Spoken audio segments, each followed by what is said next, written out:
మధ్య గ్యాప్ పెరుగుతుందా? జయకేతన సభ సాక్షిగా పవన్ చేసిన మాటలే పార్టీల మధ్య చిచ్చు పెడుతున్నాయా? కార్యకర్తల మధ్య సోషల్ మీడియా వార్ తగ్గించేది ఎవరు? వర్మ చేసిన త్యాగాన్ని నాగబాబు గుర్తించడం లేదా? రానున్న రోజుల్లో పిఠాపురంలో అంతర్యుద్ధం తప్పదా? పవన్ పైనే వర్మ మళ్లీ పోటీ చేయబోతున్నారా? ఇద్దరి మధ్య యుద్ధంతో ఎవరికి లాభం జరగబోతుంది?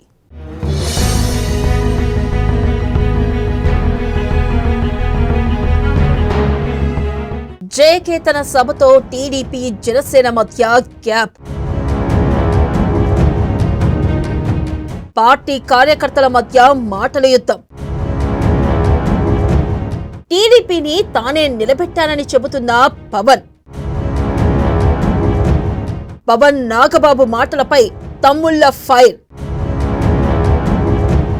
వర్మను నాగబాబు కించపరిచారని టీడీపీ ఫైర్. జనసేనను కించపరిస్తే టీడీపీకే నష్టమంటున్న సైనికులు.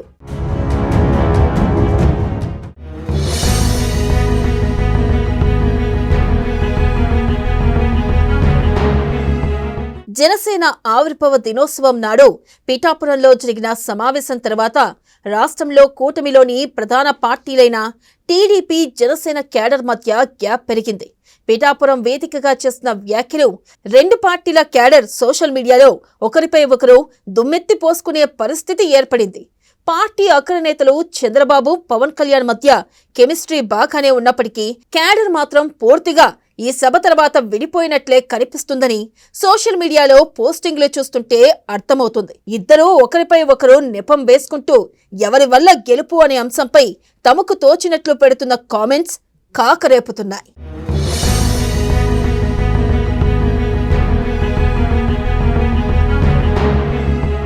ఇక జయకేతనం సభలో పవన్ కళ్యాణ్ తో పాటు నాగబాబు చేసిన వ్యాఖ్యలు ఉష్ణోగ్రతల కంటే గరిష్టంగా హీట్ ను రెండు పార్టీలలో పుట్టించిందనే చెప్పాలి. 4 దశాబ్దాల చరిత్ర ఉన్న తెలుగుదేశాన్ని తానే నిలబెట్టారని పవన్ కళ్యాణ్ అన్న కామెంట్లు, వర్మను ఉద్దేశించి నాగబాబు పరోక్షంగానే చేసిన కామెంట్లపైనే ఇప్పుడు సోషల్ మీడియాలో తమ్ముళ్లు బాధపడిపోతున్నారు. తమ ఆవేదన వ్యక్తం చేస్తున్నారు. 40 ఏళ్ల చరిత్ర ఉన్న పార్టీని ఒకరు నిలబెట్టేదేంటని ప్రశ్నిస్తున్నారు. తమకు 175 నియోజకవర్గాల్లో ఓటు బ్యాంకు, క్యాడర్ బలంగా ఉందని, జనసేన ఎన్ని నియోజకవర్గాల్లో బలంగా ఉందో చెప్పాలంటూ నిలదీస్తున్నారు. ఈ విషయాలు తెలియకుండా మాట్లాడితే ఊరుకోబోమంటూ ఒక రకంగా వార్నింగ్లు ఇచ్చినట్లే వారి కామెంట్స్ కనబడుతున్నాయి.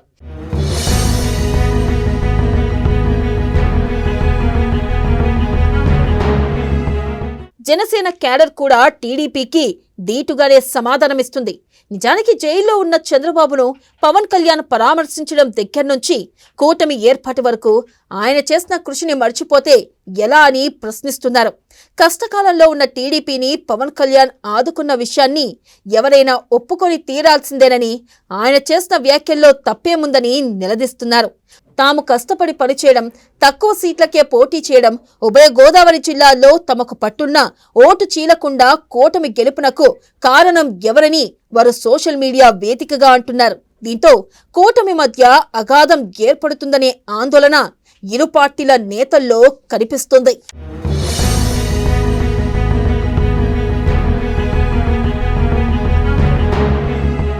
ఇక నాగబాబు విషయాన్ని పెద్దగా సీరియస్ గా తీసుకోకపోయినా వర్మ చేసిన త్యాగాన్ని ఆయన కించపరచడం ఏంటని టీడీపీ క్యాడర్ గుర్రుగా ఉంది.